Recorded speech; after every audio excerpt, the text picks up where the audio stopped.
Paul O'Grady, Jennifer Ellison, Phil Olivier and Natasha Hamilton are spending the night ghost hunting in the Sicilian capital of Palermo with Mistress of the Macabre, Yvette Fielding. They're investigating the city's horrific Capuchin catacombs, where Jennifer refused to take part in a séance and opted for the safety of the taxi and Jeffrey Beatty. I just think it's wrong. I think it's wrong. And after what was believed to have been the spirit of a little girl trying to make contact with the group during the séance, Natasha was too frightened to carry on. I've never shook so much with fear. And she's not the only one feeling the fear. No, I'm scared of you. Yeah. I have to admit it. Oh, yeah? Yeah. Listen. Yvette, Paul and Phil are currently in the catacombs' body-lined corridors where they've been hearing unexplained sounds that seem to be following them. It sounds like there's something behind us. You know, like just in the distance. Is that your stomach? No. Did you hear it? I can't hear anything. I'm paralysed. Fuck! Shush, stop. Stop. Basta. Fuck, there's nothing behind us. No, go on. Okay. You know the way I said thanks for bringing us here? I fucking take it all back. I've just let a little trumpet go. There's something down there. Listen. Let's go. Oh, don't say that to me. Don't bet in here. Jesus.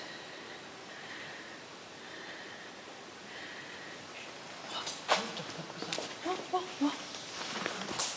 Oh, fuck. It's okay. Let's go. It's fine.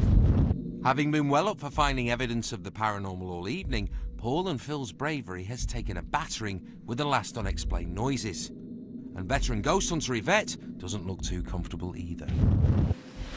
Just let me know when you want to call it a day. No, I'm scared. The fucking hair on my neck, arms. With Paul clearly scared stiff, Yvette decides it's time to make their way towards the exit. But before they make it to the door, Paul suddenly realises that the sensation of having his coat pulled earlier might have been more real than he originally thought. Look at me effing coat. I told you. I said when I was in there, she's pulling on my coat. That was in a tight knot. I tied that in New York because I can't bear belts flapping round. Because I remember looking at you thinking, that might be uncomfortable when he sits down. Paul's coat revelation proves to be the final straw for Phil, and in true heroic style, he legs it for the exit.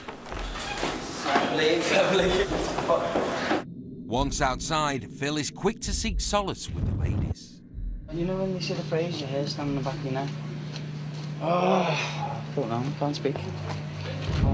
Yeah, I'm drained. Je suis fatigué. Je suis désolé, viewer. Oh, sing it all now. I'm like this.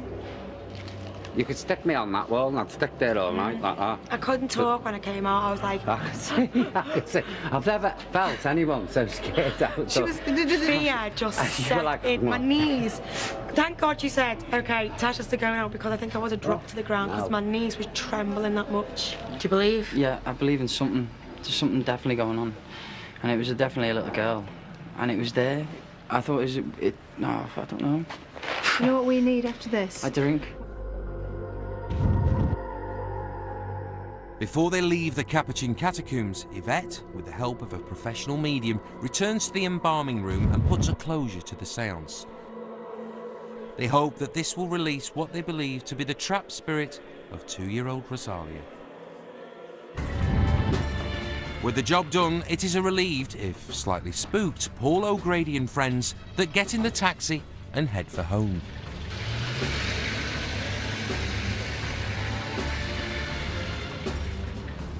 There's been times tonight where I've been so overcome with fear that I didn't think it was possible to feel like that. I don't want to get on my... Jesus, I mean, paralysed with fear. I don't mind admitting it. I was paralysed with every hair on my body. It's like somebody gone round them with lacquer and stiffened them up. I could feel it. It was, whoa, not nice. If there's anybody here,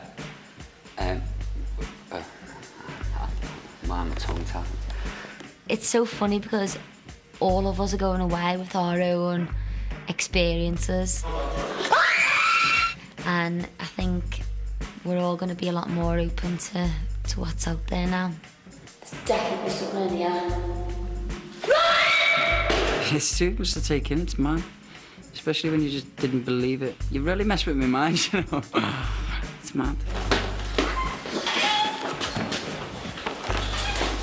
I mean, look at me barness. It's on end and I haven't touched it. Who needs gel? Just go down these catacombs. Stand on end all. I mean, impotence, cure for impotence. Go down there, you'll be erect. Rigid. Oh, God.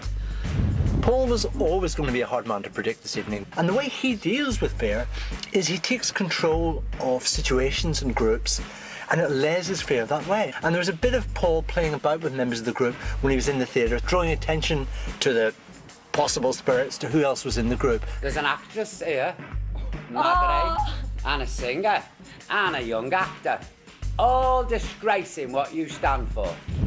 Now, if you are the leader of the group, of course, you have to have special talents to work functionally for the group. And Paul's talent, of course, was humour. It's me. Fucking hell, you're gonna be ass attack. Until we got to the catacombs, and then everything for Paul fell apart. Why was that? Because you can't laugh at a funeral. Simple as that. And I think for the first time, I saw evidence that Paul, below the control mechanisms, below the critical thinking, below all the fancy Italian, was looking very, very frightened. No, you won't when you're here. In terms of underlying personality, Philip was the most emotionally stable of all of the participants tonight. And I think Philip coped remarkably tonight in the way that you would expect. Again, until they got to the catacombs, suddenly you could see all of these non-verbal telltale signs of extreme fear leaking out of him. So I think that tonight will have had a big emotional impact on him. Another way I said thanks for bringing us here. I'll fucking take it all back. In terms of underlying personality, Natasha is pretty volatile emotionally, but also pretty sensitive to those around her. So you can imagine from her point of view what it was like to be locked in that oubliette with Jennifer right at the start of the evening. This in some sense was her worst nightmare. Is anyone here? Can you please talk Natasha on No, don't be saying that. I think the problem when they got to the catacombs, she was picking up on all the vibes around her, and she certainly didn't like what she was feeling. She got out of there quickly. Never shook so much. Fear. In terms of her underlying profile, Jennifer Ellison is pretty extreme. Jennifer, of course, verbalised her own reasons for leaving the catacombs. She said it was all about respecting the dead. You haven't got to do this, you just get called taxi and No, go. the thing is, speaking of those dead people. But from a psychological point of view, her coping mechanisms for fear, which is to dramatise her fear response, couldn't possibly work in the catacombs. And without a coping mechanism, she had to leave. I think that her talking about respect was her kind of post hoc rationalisation of what she was doing. These people were alive once. They're not props. You know, they're not mummy, you know, well, they are, but they're not, you know, it's not Shaun of the Dead, it's not a horror film. This is real. It's very unhealthy to be hanging around dead people, unless you're a pathologist and getting paid for it, or a necrophiliac and enjoy it. And since I'm neither... I'd definitely do ghost hunting again, because I think once you've done it once, you're so intrigued, you just want to find more. Definitely, any skeptics out there, come and have a go at this. Come and have a go at this, definitely. You're going to change my life, actually. Thank you. I'm going to be up all bloody night now going through all this in my head. As the book closes on ghost hunting with Paul O'Grady and friends, all the spirits have been laid to rest. Or have they?